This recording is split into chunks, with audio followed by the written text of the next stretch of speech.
สวัสดีครับพี่น้องสบายดีพี่น้องปองปายเบิร์ดสุขวันนี้ก็ได้มาอยู่กับซ่องพี่จานบ้านโคกอีกเช่นเคยมาพี่น้องกินข้าวนำกันมื้อนี้นี้เขาก็ได้ห่อหมกหน่อไม้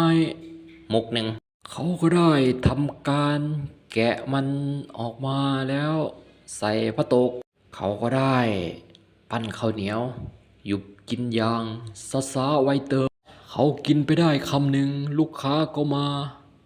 ซื้อของและเขาก็ลุกขึ้นไปขายของอย่างซาไวเติบพอเขาขายของเสร็จเขาก็ได้กลับมากินอีกเพราะว่ามันยังบ่ทันได้อิ่มพอเขาขายของเสร็จสักพักแล้วเขาก็ค่อยนั่งลงซาแล้วก็จกข้าวเหนียวออกมายุบกับบุกหน่อไม้เขาก็ได้ทำกินอย่างซาเผื่อลูกค้าจะไม่ซื้อของอีกไอ้บ่แม่นไวๆบอกหามึงส่วนกับแก้มของเขาก็คือหมูพวงเนื้อพวงของเขาเองที่เขาเตรียมไปขายส่วนหมูพวงเขาก็ได้ทำการกินเข้าไปน้อยหนึ่งประมาณราวๆ10 หรือ 20พวงได้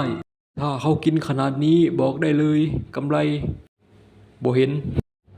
ซ้ำนี่เลยพี่น้องฝากกดไลค์กดแชร์กดติดตามส่องพี่จานบ้านโคกยังเด้อพี่น้องเด้อขอขอบใจสวัสดีครับพี่น้องสบายดีพี่น้องปองปายเบิร์ดสุข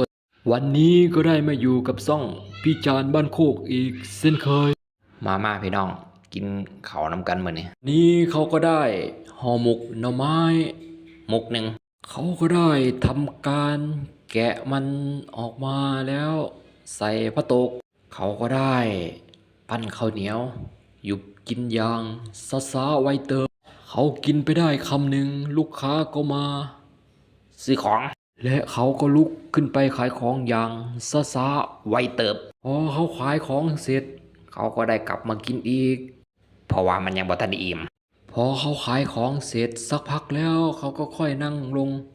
ซาแล้วก็จกข้าวเหนียวออกมายุบกับบุกหน่อไม้เขาก็ได้ทำกินอย่างซาเผื่อลูกค้าจะไม่ซื้อของอีกไอ้บ่แม่นไวๆบอกหามึงส่วนกับแก้มของเขาก็คือหมูพวงเนื้อพวงของเขาเองที่เขาเตรียมไปขายส่วนหมูพวงเขาก็ได้ทำการกินเข้าไปน้อยหนึ่งประมาณราวๆ10 หรือ 20พวงได้ถ้าเขากินขนาดนี้บอกได้เลยกำไรบ่เห็นซ้ำนี่เลยพี่น้องฝากกดไลค์กดแชร์กดติดตามส่องพี่จานบ้านโคกยังเด้อพี่น้องเด้อขอขอบใจ